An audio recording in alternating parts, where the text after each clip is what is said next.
Good evening. It is 5:30. Call the regular meeting of the Fargo Board of Education to order Tuesday, August 28th. I would like to move under the consent agenda, 5E, to the third item under business for a slight, I believe I'll call it a typo. So just want to have a conversation about that. Is there a motion for approval of the agenda? Jennifer? So moved. Christie? Can we add the HR addendum to that? We can.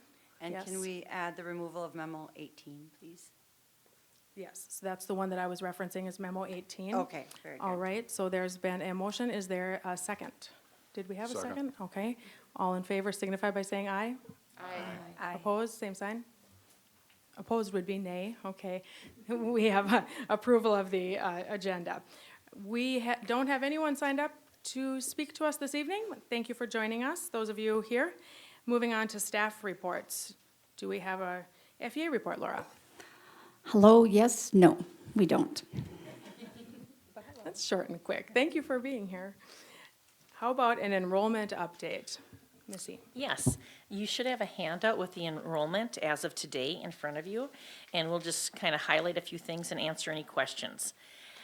So our starting enrollment on the first day was 11,445 students, and as of today, we're at 11,429.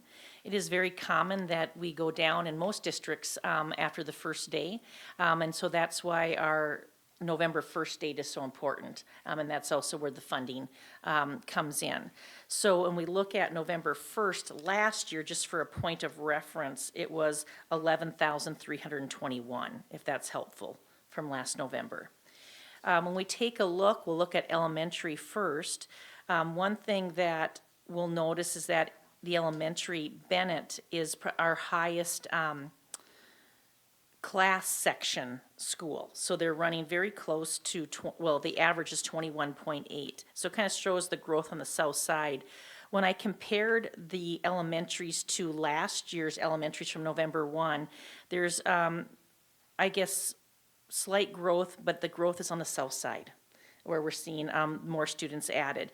And otherwise, we're relatively the same across the board. You know, some are a few higher, some are a few lower, but overall. So that is where we are at. We did add a section at Horace Mann the day before school started in second grade. We were running at 28 in a second grade section. And so we've really been watching that one as we went forward.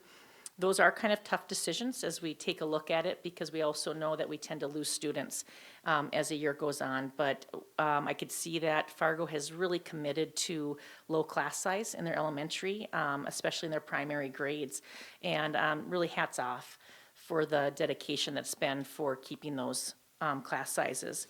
If we flip the sheet over and we look at middle school and high school across the board, we notice that Discovery is our largest building, and I'm just going to double check that against last year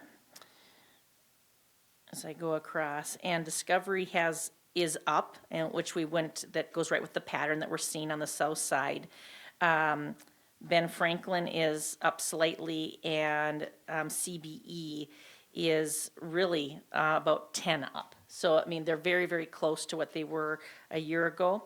If we take a look at Davies, again, is up from last year. And I did think it was interesting that North is also up from last year. And South is just down slightly. It's very close. So I guess it would make sense, since our numbers are very similar to last year, where the buildings would be at. But again, we are seeing that growth on the south side.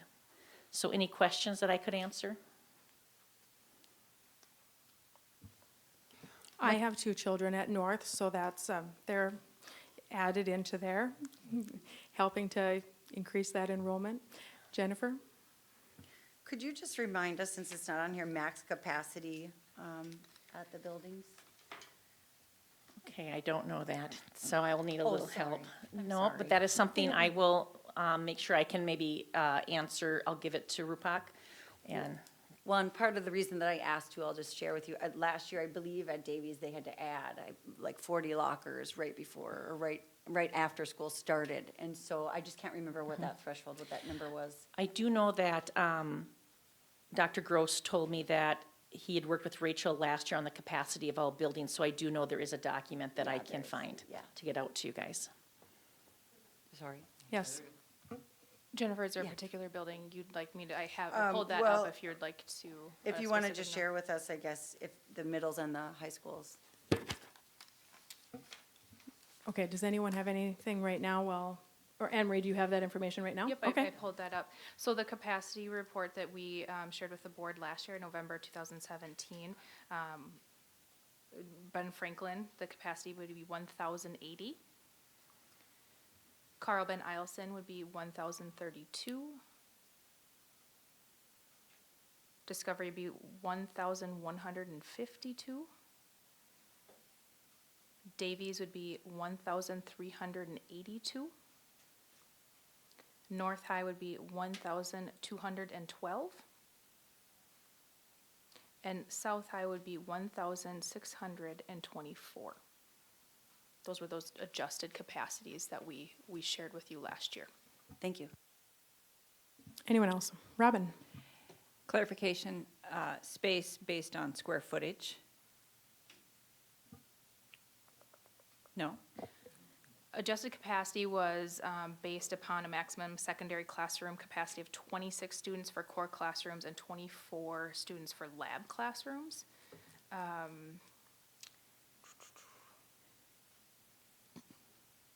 Deeper than that, we probably need Dr. Gross's Okay. mind to go deeper than that. Okay, we're getting off track on the enrollment report, so I'll just stop there. All right, anyone else have any comments or questions? Thank you very much. On to the next staff report regarding the operational plan. Mr. Gandhi? Sure. So you will see a copy of our operational plan for this school year. Predominant, significant changes going into this school year is that we've obviously included a lot of the work that we discussed at the last work session that we had over the summer. So you will see information on our ECSC task force, our LRE behavior task force, and then we also made, which is subsequently going to lead into our building capacity and usage task force. So that's been included in the operational plan. But then we also went ahead and included information on the safety committee that we are doing with staff, and the recommendation that will come to the board as well. So that's also included in the operational plan, and that's for your first reading. And then based on any feedback, we'd bring it back for final approval. Does anyone have questions or comments for Mr. Gandhi? Brandy? What are we looking at as far as the task force? Like, have people been assigned to it yet? Or what are we looking at as far as a time frame for people being notified? Who? Yeah, sure. So we are looking at notification at the end of this month or the beginning of next month. We're still working with West Fargo to start identifying. We've started to begin to identify the different roles of individuals that we'll have, and we have started reaching out to FEA for their membership recommendations and things of that nature. So at this point, we are trying to make communication with a lot of the outside vendors and then different representatives, I believe, by September 5th. For LRE behavior, we're meeting with West Fargo on September 7th, and then go through and send out invitations for any internal staff here and in West Fargo, hopefully to start the work in the middle of September. Still trying to finalize some dates for what those meetings would look like. And then same thing for ECSC, I believe. There's a meeting already happening to determine which roles of individuals will be there, and then we'll go through and make a call for all staff that are interested, and then go and select individuals from there. Thank you. Anyone else? I wanted to notice on page 6, under Standard 2, Learning Capacity Domain, there is also the mention of a task force, facilitate a task force to study language immersion programming, potential implementation, long-range planning, and develop recommendations for the school board. And I believe we might have discussed that at our work session briefly. So I just wanted to note, because we've been visiting about other task forces, that is also included. So thank you. Absolutely. And on to the fourth item under staff reports, strategic plan reapproval. Mr. Gandhi. Sure, so this is, just for your review, our annual update to the strategic plan. We did some changes in terms of just taking out some of the information to make it more lean. So we've updated our community pages, removed some of the pictures and shortened that piece. But significant changes into the strategic plan is, on one of our strategic goals around positive culture, we added safety, as that is going to be a priority for us as a district to address that as well. So we added that into the language on the goal, and then also added an indicator for safety and how that's going to be measured in our strategic plan as well. Anyone have questions? No? All right, thank you very much. All right, moving on to the consent agenda. Is there a motion for approval? So moved. And is there a second? I'll second that. All right, there's been a motion and a second. Anyone have conversation or discussion on that? All in favor signify by saying yes. Yes. Opposed, same sign.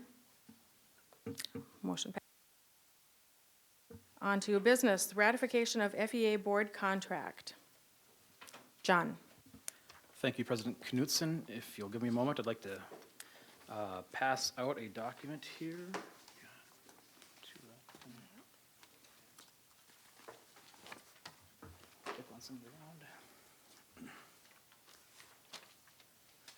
So I am pleased to report, while that is going around, that the negotiations committee has reached tentative agreement with the FEA on an updated contract.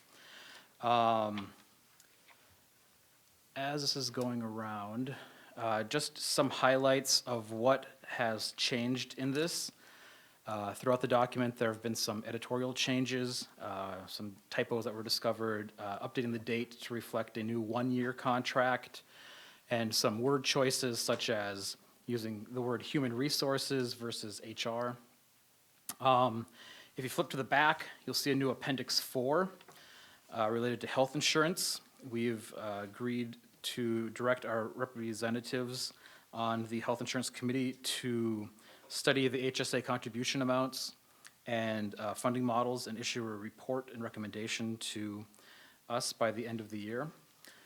Article 10 work year has been updated to use consistent usage of days versus hours there and provide time for classroom preparation and grading. Salary-related articles have been updated, it'd be Article 5, Article 9, Appendix 1 and 2 to grant a step, where there's been some adjustments made to the top of the steps or bottom, depending on how you look at it, and the Appendix 2, the summer school, also recognizing lane movement there. And not in the contract, but discussed quite a bit during the negotiations and actioned as part of this operating plan and at our July 10th meeting, the formation of a committee related to studying safety-related issues. I have not come with a recommendation for the board to ratify this tonight because the FEA is still waiting for the results of polling their members. It's been past practice that the board would not ratify or approve the contract until and unless the FEA has done so. They have that out right now to their membership. It's due to be all the ballots received by midnight of tomorrow night.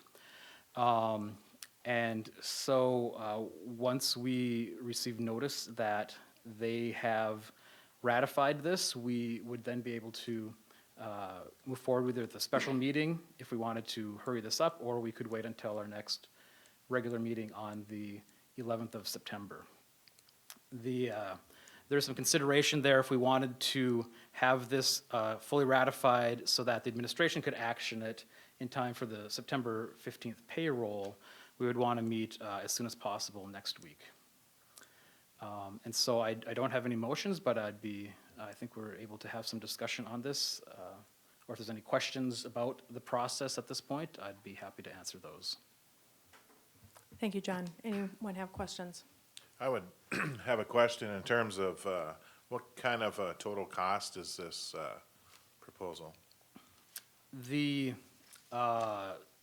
change in the salary expense line will be an addition of about 2.67% compared to last year's budget.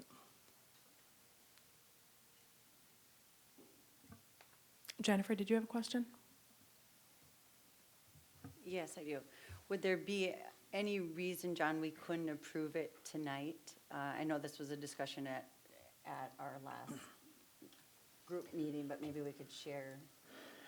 I know historically it hasn't been that way, but it didn't seem like there was anything precluding us from doing it.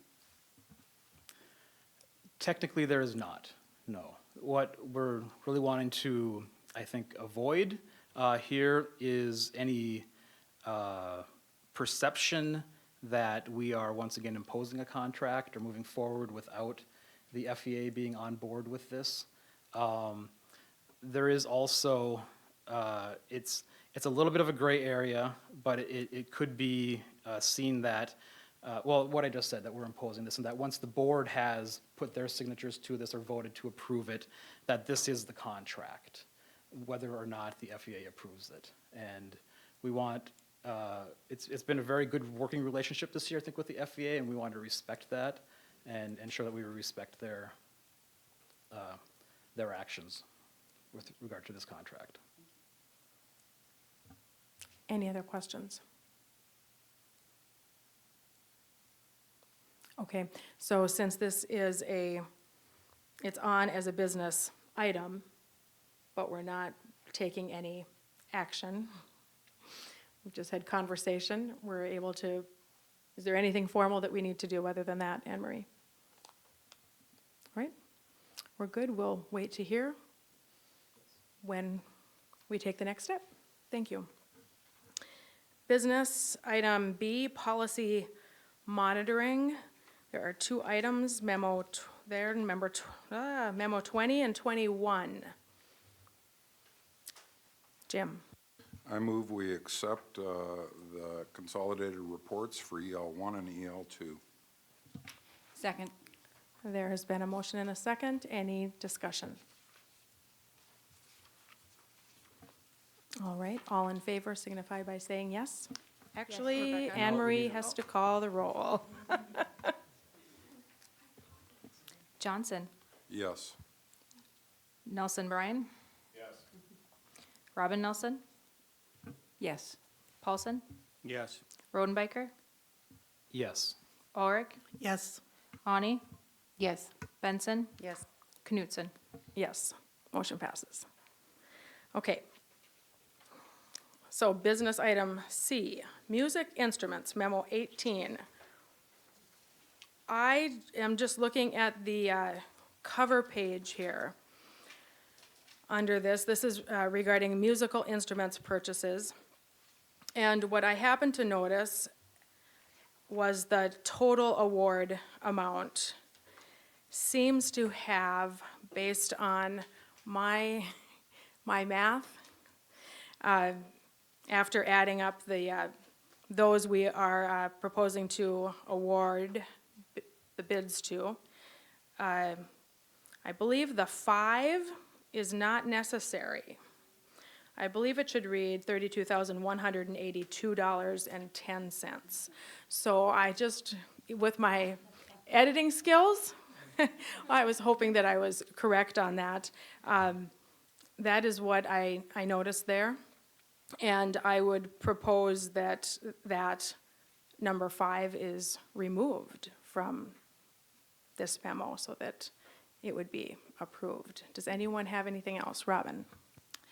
I move approval that we accept the bids of Brook May Music in the amount of $3,167, Washington Music in the amount of $18,661.15, Music and Arts in the amount of $145, Poplars Music, Inc. in the amount of $7,277.95, and Schmidt Music in the amount of $2,931 for musical instruments, and issue purchase orders accordingly totaling $32,182.10, correct? Right on. Yeah. Second. All right, there's been a motion and a second. Any discussion? Was it Jennifer? So I just have a question, because the memo doesn't state this. Are these instruments for across the district, or are they one for one school? No, they are the accumulation of every building, and they submit that information to Denise Odegaard, who then runs through and orders for the district. Okay. And so is this done on a yearly basis? Yes, every year she Got it. goes through the process. Correct. Thank you. Anything else? I happen to total up 77 instruments. I don't know how that compares to the past, but at any rate, we have a total there, so thank you. All right, Anne Marie, would you please call the roll? Brian Nelson? Yes. Robin Nelson? Yes. Paulson? Yes. Rodenbiker? Yes. Ulrich? Yes. Ani? Yes. Benson? Yes. Johnson? Yes. Knutson? Yes, motion passes. On to board reports, committee liaison and correspondence reports. Robin, would you like to start? You called on me because I'm always ready, right? Okay. Liaison reports, I did connect with Cass Public Health, with Linda Anderson, so have not attended the first meeting, but will be officially approved to be on that board soon. City PTA board meeting tomorrow is in this meeting, or in this room at noon. I attended Washington Back to School Night. It was very well attended. I spent the whole evening there. I also met with Washington's PTA president. I'm scheduled to speak at their first regular meeting on September 10th as their school liaison. I, along with Rebecca, attended the Native American Commission Community Picnic on Saturday, which was also very well attended. Last night, along with several others, I attended DPI's Safety Forum. Something that I might want to bring to your attention, I know it's common practice for us board members to attend Eggs and Issues through the chamber. There is a special meeting. Their annual meeting is Wednesday, September 19th. And at those annual meetings, they honor a legacy leader, and that person is Judy Lee. She's Senator Judy Lee from West Fargo. She is the chair of the Health and Human Services Committee. I think it would be a good gesture that the board were to support her in that. So I will leave that up to the president if you would like to recommend that to the board to attend. It's Wednesday, September 19th, noon to 1:30 at the Holiday Inn. And I'm sure there will be many of her colleagues from the Senate and the House there to support her as well. The first GAC meeting is scheduled for September 18th at 7:30 a.m. At least that's the last I'd heard from Jolene. The agenda will include some calendaring of the 18-19 work plan and several other items on the laundry list. So that is what I have. Okay, thank you. In regard to that, the chamber meeting that Robin mentioned, Anne Marie, would you please send out an email to board members to find out who is able and interested in attending? Absolutely. Thank you. Brian? I have nothing. John? I have been busy. I met with the other members of the Cass County Career and Technical Education Center for our first board meeting of the fall. It was a good meeting. We continue to work towards the Community Workforce Center and driving that forward, and finding funding for another study to determine how that would best be used and moving that forward. Negotiations, met with the FEA, as you've heard tonight, and I'll keep you all in the loop on our next steps for that going forward, whether we might want to have a special board meeting to ratify the contract or wait. I'll keep you all in the loop on that. I attended the Back to School kickoff event, which I thought was wonderful. I've heard very good feedback from around the community from that, including my sister teaches in West Fargo, And the morning after that event, she let me know that she was hearing how wonderful it was from her friends who teach in Fargo, and that she was exceptionally jealous. And so I think that was pretty nice. And I liked the messages that we heard there. I thought that was a great event again. I attended last night the Department of Public Instruction Safety Listening Forum. I thought that was interesting. I want to extend my thanks to everybody who did show up for that. It was quite an audience there. Thanks to all the board members here who showed up to that. There were quite a few legislators, other district board members and administration. We had some of our administration there. There were parents, there were teachers, there were other community and state leadership officials there, law enforcement officers. And so it was good. And we had an opportunity to share what we've been doing in Fargo Public Schools to try and address the needs of our students and our staff. And finally, last but certainly not least, I was able to take my kids back to school in the past week. And so got them started off on the right foot at Claire Barton and Ben Franklin. So always a good time. So thank you. Brandy.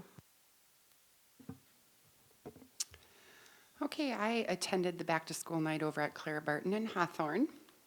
It was pretty neat because I think those schools are just, they've got character. So, and then I have reached out to Centennial Principal and Clara Barton Hawthorne principals for my first visit with them. And that's all I have. Thank you. Christy.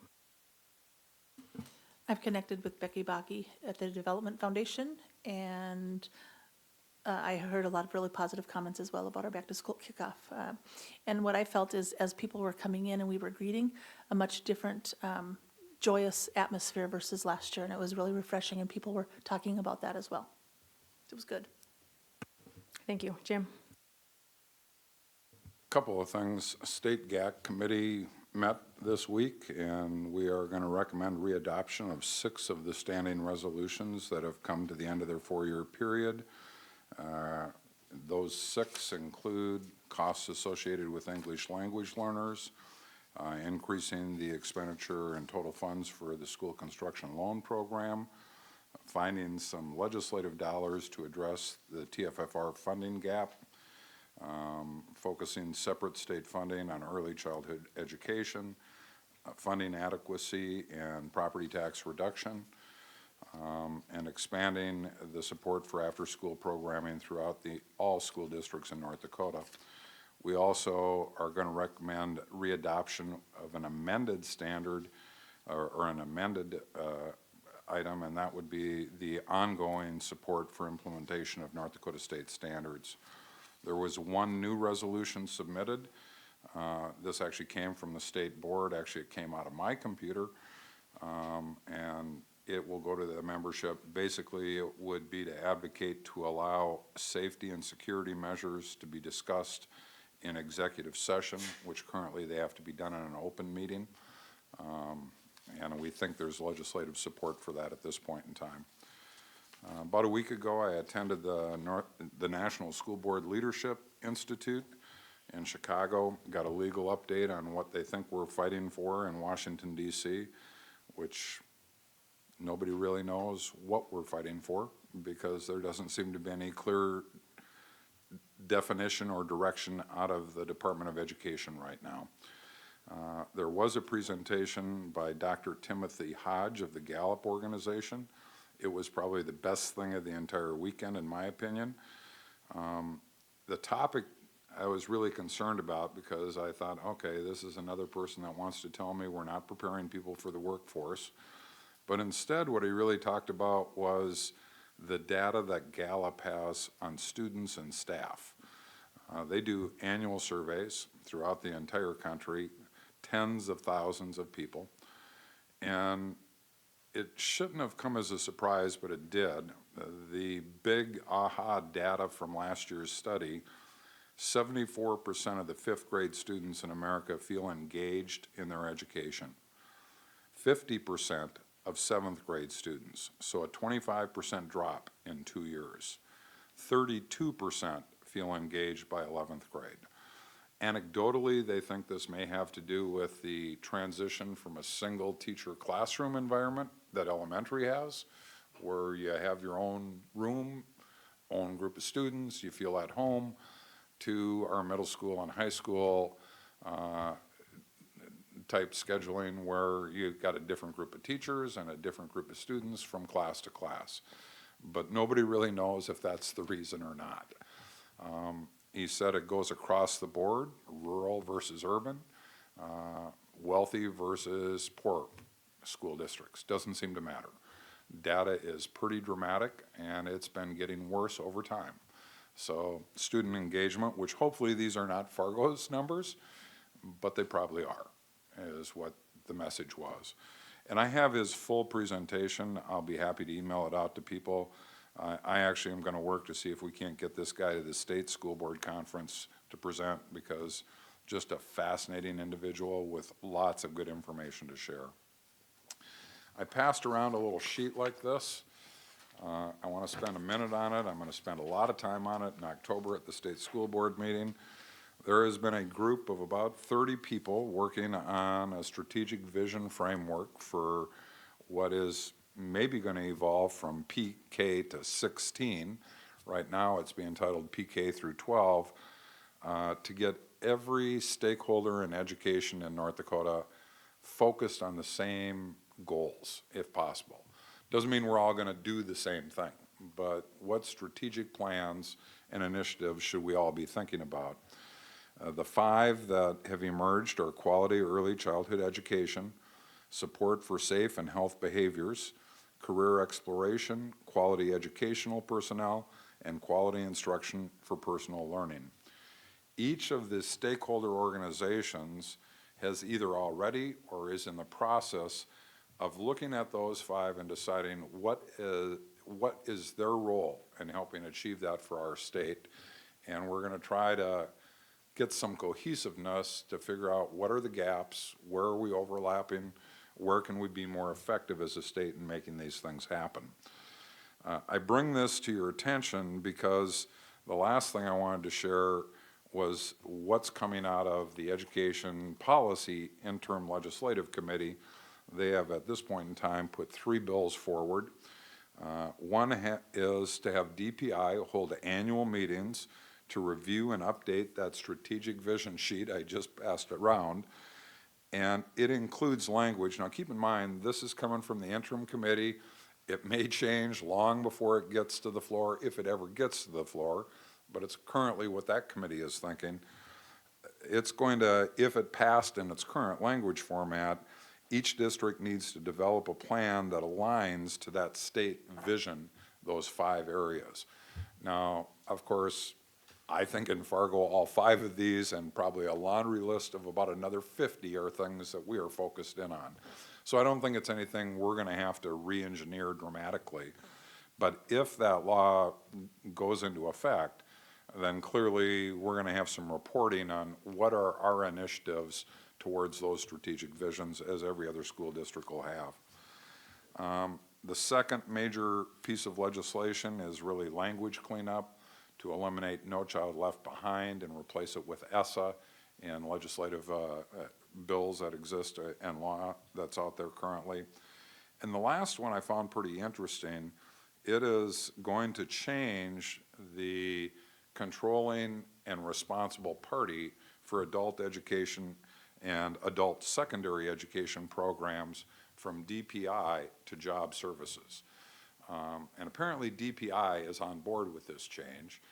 I think, again, it's all about this push that we have got to make more people ready for the workplace, so give them a bigger role in it. The interesting thing is it looks like any allocation for adult basic or secondary education programs will then flow through job service, ultimately down to school districts, I assume. That one doesn't have unanimous support in the committee. There's going to be a fair amount of pushback from different circles, I believe, but those are the 3 that are coming out of the Policy Interim Committee. And I have drafts of all 3 of these for you, Robin, just because I figured you'd want them for the GAC committee here. And that's it. Thank you, Jim. Would you folks like to have the information on the Gallup survey emailed out to you? Is that something, Jim, you could, I'll send or it to have Anne Anne Marie Marie do that? so she Okay. can distribute it. All right, great, thank you. Jennifer?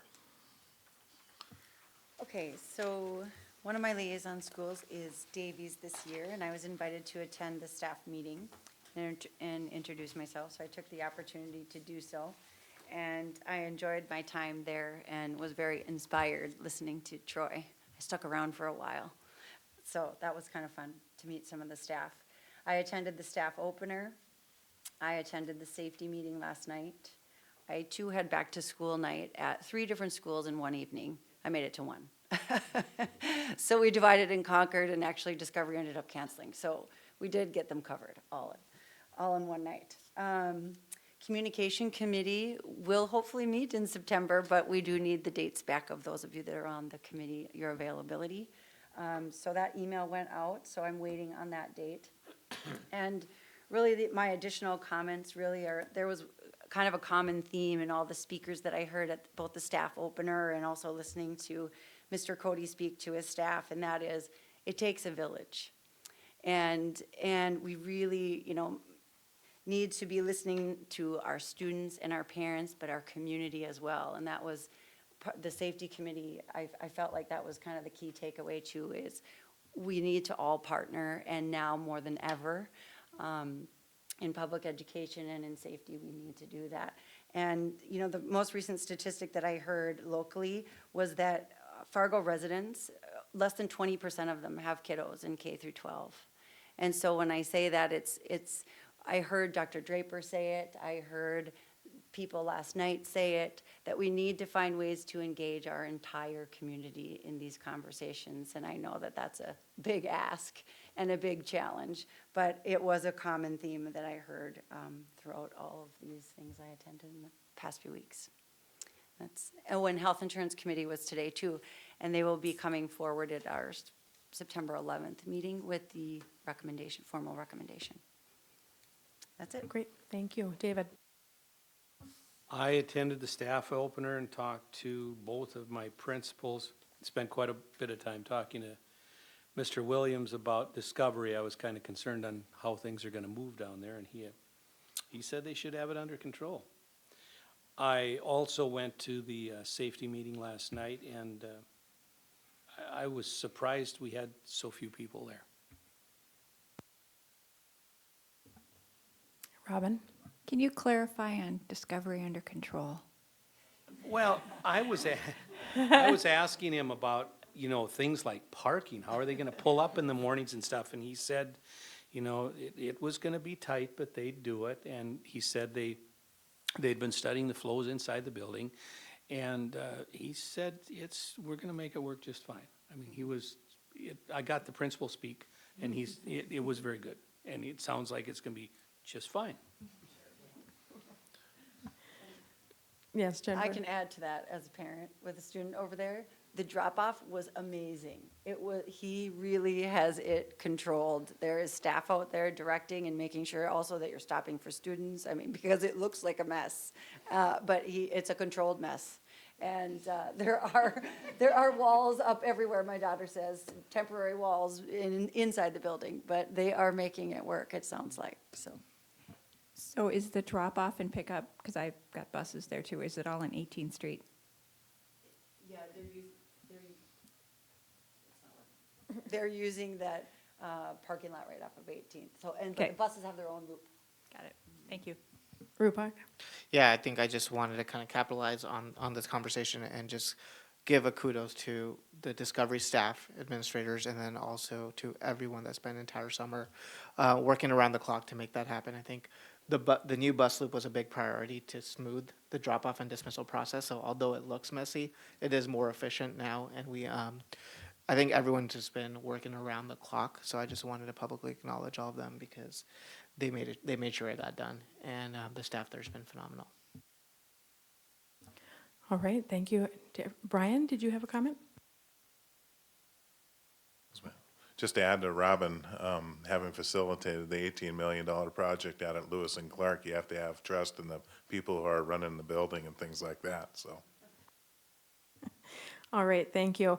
I too was at the safety meeting last evening. Thanks to everyone there. We were kind of sprinkled amongst the audience, and